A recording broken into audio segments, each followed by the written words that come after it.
All right, let's get into it. We're going to tackle a question that is honestly at the very heart of so much of our modern stress. In a world we absolutely cannot fully control, how are we supposed to manage? Do we grip tighter, or is the secret to let go? We're about to explore a really powerful strategy that connects ancient wisdom with what we know from modern psychology. I mean, really think about that for a second. So much of our stress, our anxiety, it comes from this feeling that we have to manage every single outcome, every variable. But what if we're fighting the wrong battle? In this explainer, we're going to look at a totally different approach, one that really redefines the relationship between the effort we put in and the results that, we just can't predict. So here's our game plan. First, we'll get into the science of why we feel this need for control. Then, we'll jump into this incredible ancient spiritual framework for trust. After that, we'll see how these two things, which seem so different, actually come together to create this powerful third way. And finally, we're going to wrap it all up with a simple, practical idea you can start using right away. Okay, first up, the science. To really get why we get so stressed out, we have to understand how we think about control. And it turns out psychology has a name for this, and understanding it is a total game changer. That term is locus of control. It was developed way back in 1966 by a psychologist named Julian Rotter. And it's basically your internal setting for responsibility. It answers the question, do you believe you're the one steering your own ship, or do you feel more like you're just along for the ride, subject to whatever the ocean throws at you? And this really breaks down into two main ways of thinking. On one side, you've got an internal locus of control. This is the mindset that says what happens to me is basically up to me. You see a direct line between your effort and your results. But then on the other side, there's the external locus of control. That's when you feel like outside forces, luck, fate, other people are really the ones in charge, and you don't have much say in it. So here's the problem, right? Neither one of these extremes is a perfect fix for stress. All the research shows that a high internal locus is great for things like achievement and being resilient.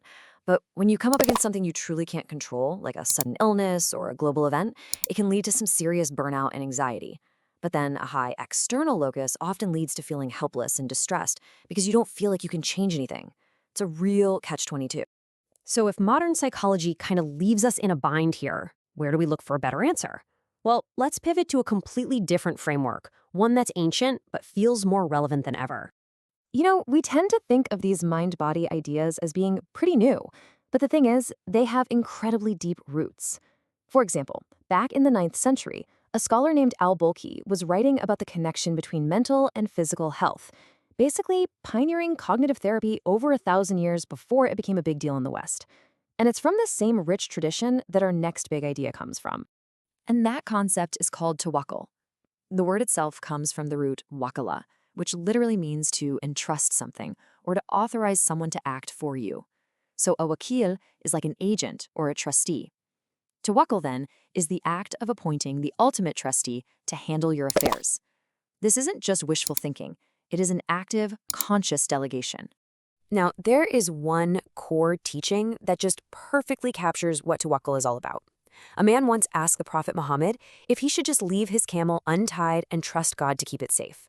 The answer was so clear, so profound: tie your camel first, then put your trust in Allah. You see, this isn't passive faith. It's a two-step formula. You do your part, and then you entrust the outcome. Tying your camel, that's your internal locus of control in action. But then put your trust, that's the strategic release of the final result. And this brings us to some really important points about what tawakkul is not. It is not an excuse to be lazy.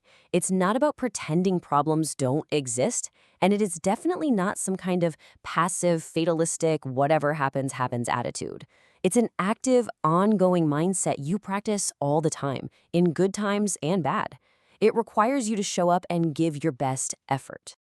Okay, so how does all of this actually fit together?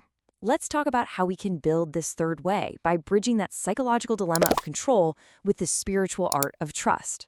This is where it all clicks. Tawakkul is asking you to act as if you have a 100% internal locus of control. You study for the test, you prepare for the meeting, you tie your camel. But then, and this is the key, it invites you to adopt an external locus for the final outcome. You let go of the need to control the result because you've delegated it to a higher wisdom. You do your absolute best, and you surrender the rest. Just look at this comparison, it makes it so clear.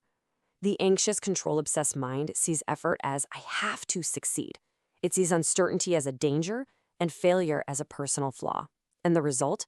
High cortisol, anxiety, always on edge. But the mind practicing tawakkul, what's called the mutawakkil mind, sees effort as an act of excellence itself. The outcome is delegated, so the certainty isn't in the result, it's in the wisdom behind it. Failure isn't a flaw, it might be a redirection or even a form of protection, and that leads to this incredible inner peace, or sakina, and a deep sense of resilience. This belief is what provides the psychological safety net. See, the promise isn't that you'll always get the exact outcome you wanted. The promise is that in your reliance, you will find what is sufficient for you. That is a massive shift from needing a specific outcome to trusting in sufficiency. And that is a powerful, powerful antidote to anxiety. So how can we boil all this down into one simple, sticky idea you can take with you? Well, the best way to think about this is not as giving up, but as the smartest form of delegation you will ever practice. Here's the bottom line. So much of our stress today comes from trying to do a job that was never ours to begin with, the job of controlling the entire universe.